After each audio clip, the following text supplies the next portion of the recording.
আসসালামু আলাইকুম ওয়া রাহমাতুল্লাহি ওয়া বারাকাতুহু।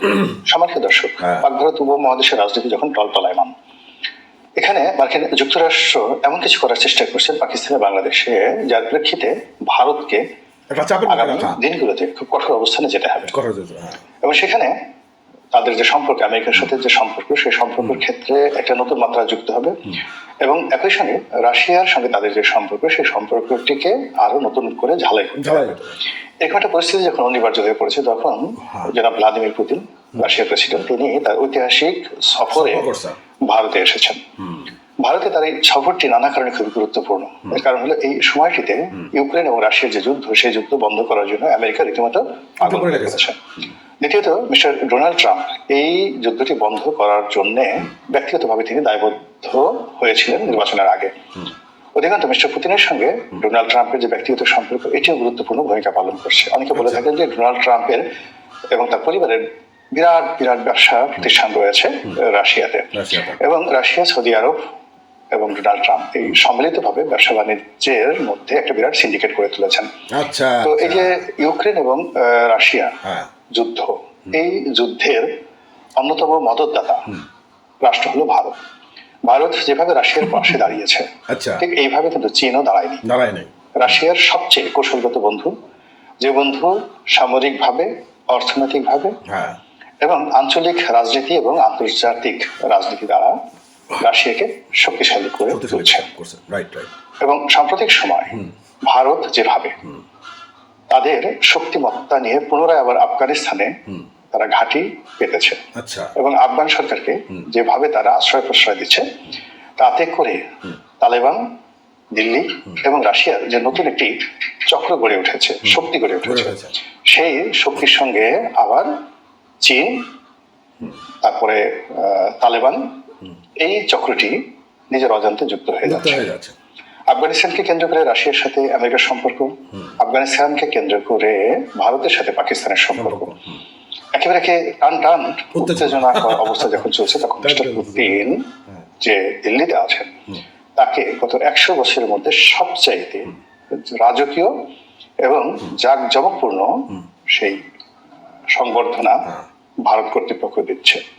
আজ থেকে 100 বছর আগে ভারত স্বাধীন ছিল, ব্রিটিশ মানে অধীন ছিল। কিন্তু সেই যদি 1925 থেকে আজ অবধি ধরেন 2025 পর্যন্ত, এই 100 বারের মধ্যে আসলে অনেক ব্রিটিশ রাজপুরুষও দিল্লিতে এসে যে সংবর্ধনা পাননি, তার সাথে অনেক গুরুত্বপূর্ণ সংবর্ধনা এই মুহূর্তে মিস্টার পুতিন পেয়েছেন। এটা ভারতের স্বার্থে ভারত সেটা করেছে, এবং মিস্টার পুতিনও ভারতে এসেছেন অনেকটা দরাজ দিলে। তিনি ভারতকে সব দিতে চান। তার যত মিলিটারি প্র্যাকটিস রয়েছে, যত কৌশলগত রণবিদ্যা রয়েছে, তার যত অর্থ রয়েছে, বিত্ত রয়েছে, ব্যবসা রয়েছে, বাণিজ্য রয়েছে, সব অকাতরে তিনি দিতে চান। এটা নিয়ে ভারতের রীতিমতো এখন হই হই রই পুজোর আনন্দ। কিন্তু এই বাংলাদেশে আমরা এটা নিয়ে কি চিন্তা ভাবনা করব? রাশিয়ার সঙ্গে ভারতের যে সম্পর্ক, সেই সম্পর্কতে ডক্টর মোহাম্মদ ইউনূসের কি উপকার হবে, ক্ষতি হবে, এটা নিয়ে ইউনূস সরকার হয়তো চিন্তা ভাবনা করছেন। কিন্তু ইতিমধ্যে যে ঘটনাটা আমরা দেখতে পাচ্ছি, তা হলো মিস্টার পুতিনের দিল্লি সফরকে কেন্দ্র করে আওয়ামী লীগের মধ্যে রীতিমতো খুশির বন্যা বয়ে গেছে। যেটি আশা করছিলাম যে এরকম মিস্টার পুতিনের যে ভারত আগমন, এটাকে কেন্দ্র করে আওয়ামী লীগ গুজব ছড়াবে যে দিল্লিতে শেখ হাসিনার সঙ্গে পুতিনের জরুরি বৈঠক হয়েছে।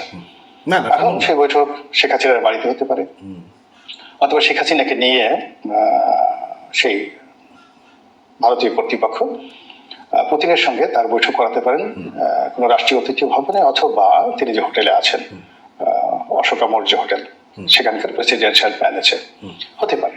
এটা মানে গুজবও হতে পারে, বাস্তব হতে পারে। কিন্তু এই সকল চিন্তা যখন আমি করছিলাম, তখন দেখা গেল যে আওয়ামী লীগের যারা বড় বাহিনী রয়েছেন, বা আওয়ামী লীগের যারা প্রচার প্রোপাগান্ডার দায়িত্বে নিয়োজিত, তারা শেখ হাসিনার এবং মিস্টার পুতিনের একটি ছবি হোটেল রুমে বসে আছেন চেয়ারে, এবং খুব কৌশলে, মানে ওটা যে ভারতের একটা হোটেল, এবং ওই চেয়ারগুলো যে যিনি মিস্টার পুতিন যে হোটেল আছেন, সেই হোটেলের এটাকে যথাসম্ভব যুক্তিযুক্ত করার জন্য, মানে এটাকে একেবারে সম্ভাব্য সত্য হিসেবে প্রমাণিত করার জন্য পুরো রুমের যে ডেকোরেশন, তাদের বসার ভঙ্গি, শেখ হাসিনার যে শাড়ি, যে ভাঁজ, এবং যতটা দূর থেকে ছবিটা তোলা হয়েছে, সেখানে তার মুখের যে অভিব্যক্তি, সবকিছু দেখে মনে হচ্ছে যে সত্যি সত্যি মিস্টার পুতিন এবং শেখ হাসিনা সাক্ষাৎ করেছেন। তো এখানে বাংলাদেশের সঙ্গে রাশিয়ার যে মুহূর্তে সম্পর্ক, সেই সম্পর্কটি রাষ্ট্রীয় পর্যায়ে হলেও ব্যক্তিগত পর্যায়ে এই সরকার কতগুলো ক্ষত সৃষ্টি করেছেন, যার কারণে রাশিয়া আওয়ামী লীগকে ভুলতে পারছে না।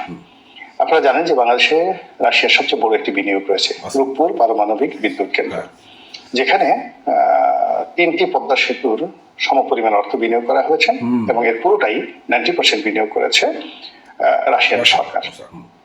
তো বাংলাদেশ সরকারের সঙ্গে রাশিয়ার সরকারের এটা সরকার টু সরকার এটা একটা চুক্তি হয়েছিল। এখন বাংলাদেশে যারা শেখ হাসিনা বিরোধী লোকজন, তারা শেখ হাসিনাকে ছোট করতে গিয়ে যেটা বলার চেষ্টা করছে যে এই রূপপুর পারমাণবিক বিদ্যুৎ কেন্দ্রে পুকুর চুরি হয়েছে, এখানে 60,000 কোটি টাকা যদি প্রকল্প ভ্যালু হয় 90,000 কোটি টাকা, মানে এখানে 1,20,000 বা 10,000 কোটি টাকার মতো হবে, যেখানে 90% রাশিয়া দিয়েছে। তো 90% রাশিয়া যদি দিয়ে থাকে, ধরুন সেই 90 লক্ষ, মানে এটা টাকার হিসাবে আমি কি বলবো, যে 90,000 কোটি টাকা বা 1,10,000 কোটি টাকার মধ্যে 90% ধরুন 1 লক্ষ কোটি টাকা, কথার কথা ধরে নিলাম 1 লক্ষ কোটি টাকাই আমরা ধরি। তো 1 লক্ষ কোটি টাকা রাশিয়ান গভর্নমেন্ট এখানে বিনিয়োগ করেছিল। যারা অভিযোগ করছে তাদের বক্তব্য হলো যে এই 1 লক্ষ কোটি টাকা রাশিয়ান মানি, এখান থেকে 60,000 কোটি টাকা 60,000 কোটি টাকা তারা ঘুষ দিয়েছে শেখ হাসিনার পরিবারকে।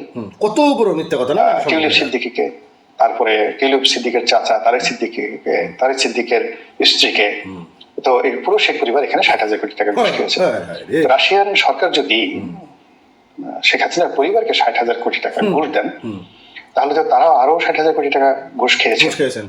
মোরাললেস কোন সরকারই তো, বা যারা ঘুষখোর রাষ্ট্রীয় পর্যায়ে, তারা তো অ্যাটলিস্ট 50-50 করবে। তো শেখ হাসিনাকে যদি 60,000 কোটি টাকা দেওয়া হয়ে থাকে, বা টিউলিপ সিদ্দিককে যদি 60,000 কোটি টাকা দেওয়া হয়ে থাকে, তাহলে তো রাশিয়ান সরকারের যারা লোকজন রয়েছেন, রাষ্ট্রের যারা লোকজন রয়েছেন, তারা আরো 60,000 কোটি টাকা এখানে তারা চুরি করেছেন। তাহলে 60,000 1,20,000 কোটি টাকা যদি এখানে চুরি হয়ে থাকে, তাহলে প্রকল্প মূল্য 1,10,000 কোটি টাকা হলে, বা রাশিয়ার টাকা যদি মাত্র 1 লক্ষ কোটি বা 90,000 কোটি টাকা হয়, তাহলে বাকি টাকাগুলো মানে কি হলো? এখানে তো শূন্য, মানে কোনো বিনিয়োগই হওয়ার কথা না, একটি টাকাও বিনিয়োগ হওয়ার কথা না। তাহলে রূপপুর পারমাণবিক কেন্দ্র এটা যে প্রতিষ্ঠিত হয়ে গেছে, অলমোস্ট 90% কাজ এখানে শেষ হয়ে গেছে, এই টাকা আসলো কোত্থেকে? এটা নিয়ে একটা বিরাট প্রশ্ন।